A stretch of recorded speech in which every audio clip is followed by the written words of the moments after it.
Hello મિત્રો, આપણા પહેલા મિની વ્લોગમાં તમારું સ્વાગત છે. આજે તો 3:30 વાગે વાડીએ પહોંચ્યા હતા. કાળી નિરણ ખાઈ રહી હતી અને બીજી બાજુ વાડીના કોરે તળાવ હતું.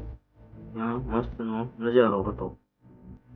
મેં ઘડીક નજારો નિહાળ્યો અને પછી તો ભેંસું દોવાનું કામકાજ ચાલુ થઈ ગયું. ભેંસું દોઈ રહ્યા પછી તો આપણે રીંગણીમાં આંટો મારવા ગયા. આ છે વાડીની ઓર્ગેનિક રીંગણી. પછી તેમાં આંટો મારી અને પછી તો ઘડીક સુરજ દાદાનો નજારો નિહાળ્યો. વાડીએથી કંઈક દ્રશ્ય આવું દેખાતું હતું. પછી તો વાગી ગયા 6:05 સમય થઈ ગયો. પછી તો કેટીએમ લઈને ઉપડ્યા, ઘર તરફ રવાના થઈ ગયા. ઘરે પહોંચ્યા ત્યાં તો સાંજનો સમય થઈ ગયો હતો. કંઈક ઘરે આવો કંઈક નજારો હતો. ઘડીક તે નજારો નિહાળ્યો અને પછી વાગી ગયા 7 વાગ્યાનો સમય થયો એટલે દીવાબત્તી કરી નાખ્યા. માતાજીને ધૂપ દીપ કરી અને પછી આપણે રવાના થઈ ગયા હતા દૂધ ભરવા માટે.